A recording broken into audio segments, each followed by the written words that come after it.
Yep, we're doing this. It's Pictionary for the NES.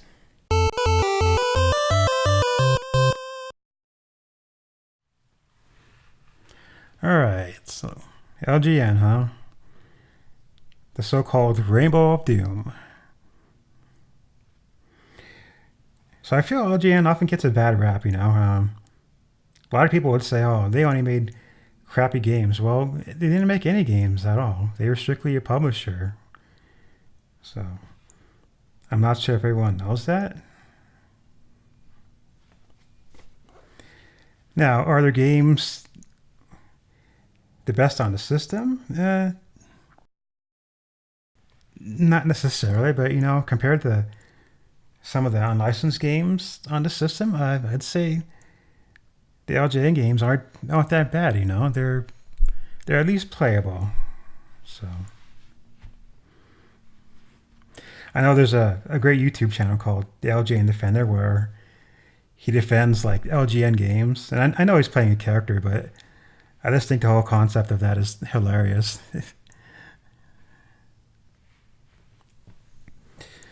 Anyways,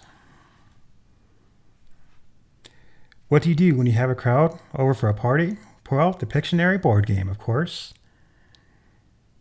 But what do you do if the crowd wants to play a Nintendo game? You pull out Super Mario Brothers. I mean, you pull out Pictionary, the game of video quick draw, of course. Of course.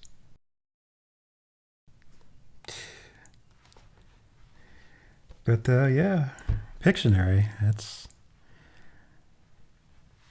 pretty simple game to follow. Yeah.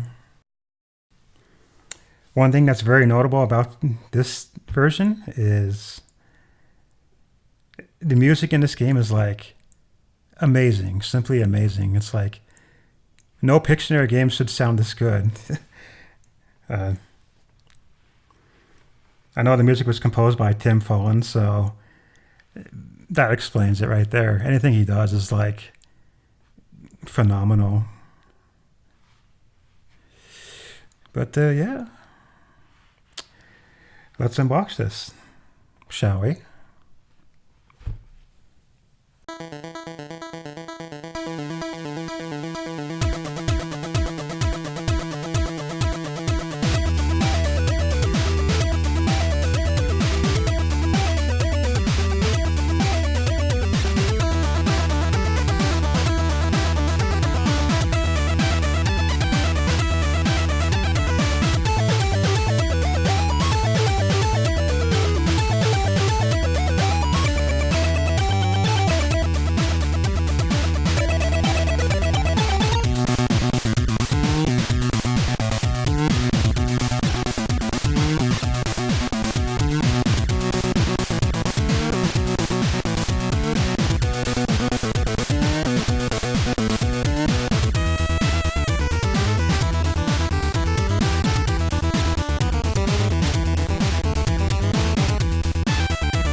All right.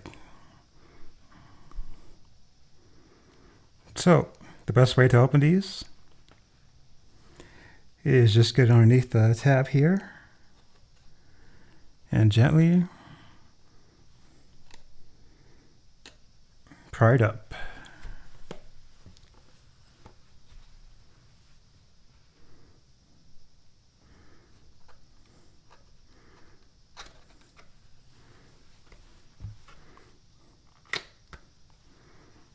Just like that.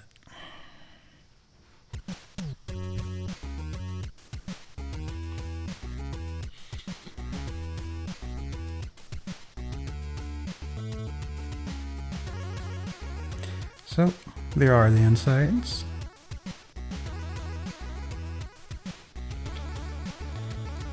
And looks like we got a lot of paperwork in this one.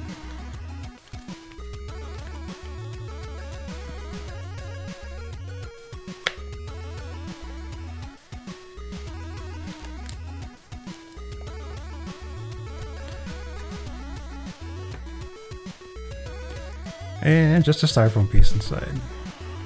So let's put that off to the side here. Alright, so first off we have the yellow do not use for the front or rear projecting television. Pretty common insert.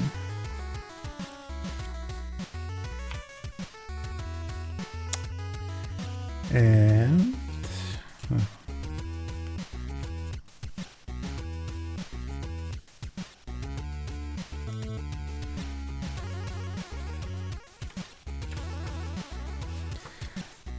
next we have the 1990 Nintendo Power insert, which is very, very common.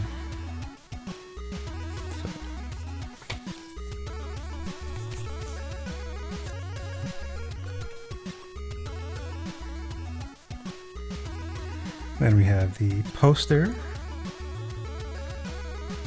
Let's see what we got here.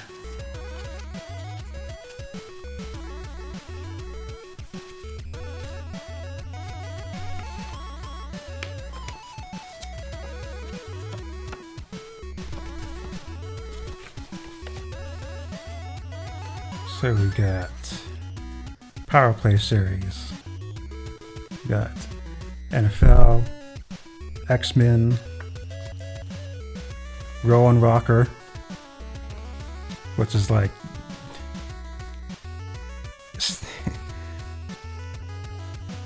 a really bad accessory. We have Friday the 13th, TNC Surf Design, The Karate Kid, Jaws,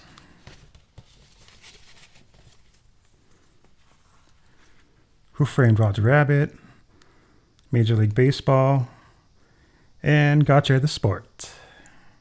So.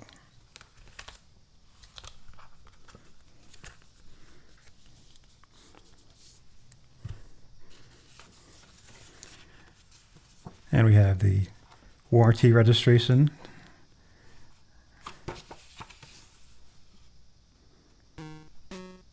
Pretty common with LJN and Acclaim games because they were LJN was actually a subsidiary of Acclaim, so they need to use like the same style warranty cards.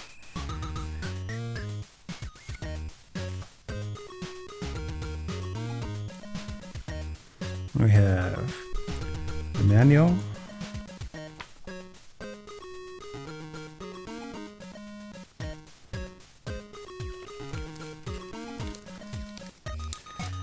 And then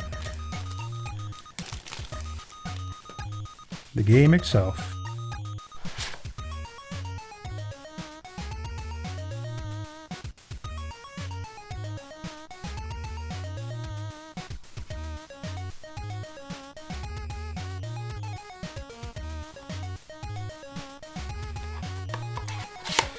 All right.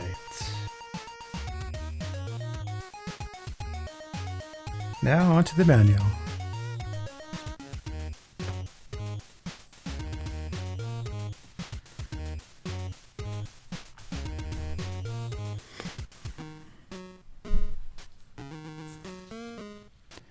So here we have a little thank you message. A lot of companies put thank you messages in their manuals because NES games were not exactly cheap back in the day. They were around $30 to $50 sometimes, so that was kind of a lot for a game back then, you know. So Got usual safety tips. This is it. Not only does Pictionary video game contain all the elements of the board game that have made it so popular, simple, easy to use follow rules, frantic gameplay involving trying to get your team to guess some rather difficult words just from pictures you've drawn and a seemingly inexhaustible word list. It also has some extra picture-related games that are only possible in a video game.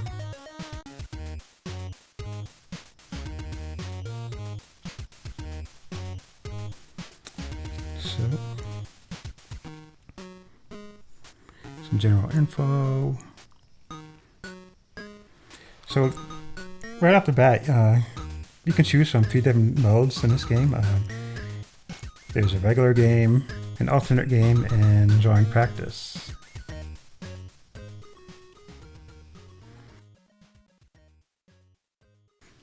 So a regular game is basically like, what you expect from a video game version of Pictionary.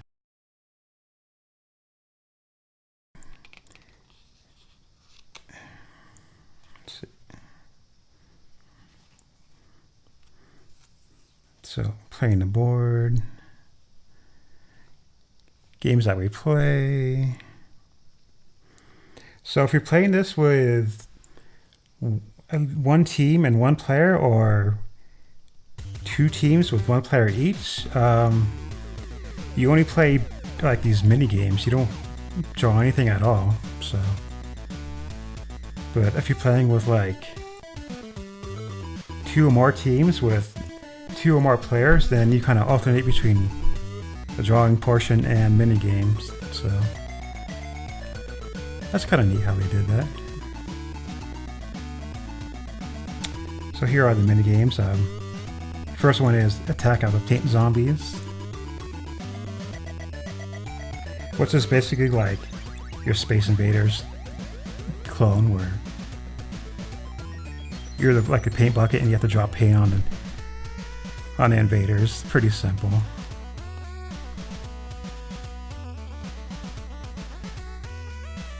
And Warehouse Shuffle, where is more of a risk versus reward type of game, where you can only carry 1 crate at a time, but then it takes longer to reveal a picture, or you can do like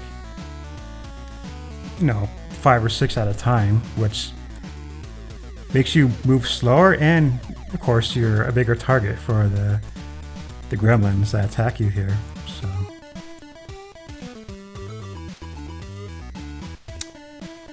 then we have 4-Alarm Rescue, which you're on the bottom here, where you just try to rescue as many people falling out of the building as possible. You can't rescue all of them, so I don't know if that was intentional or just the game flow. And then we have Leaping Energy Capsules, which is probably the most boring of the 4 of them. You just jump up on these platforms and you collect blue balls. Yeah, so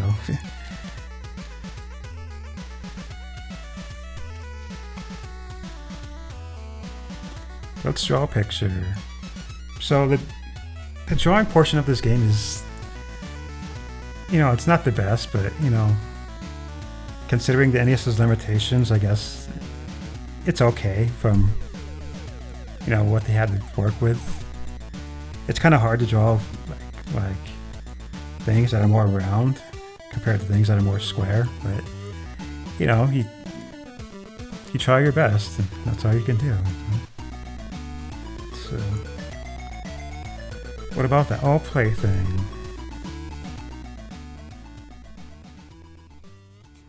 So just like the real board game, you have an all play mode where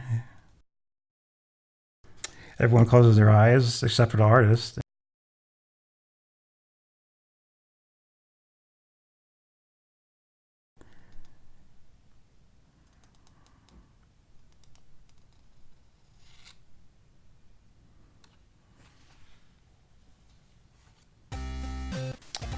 What does alternative game mean? So the alternative game mode is like you actually have to use like your cards from the actual board game, which is a pretty neat idea, but again, like if you have the actual board game, why wouldn't you just play the real thing, you know? But you know, I appreciate what they're going for. And then lastly, you have practice mode where you just practice your drawing.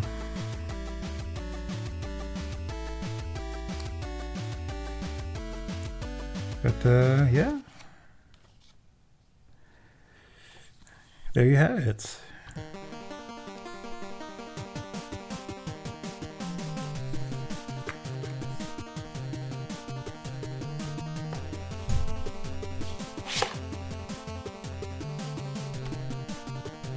Pictionary for the NES.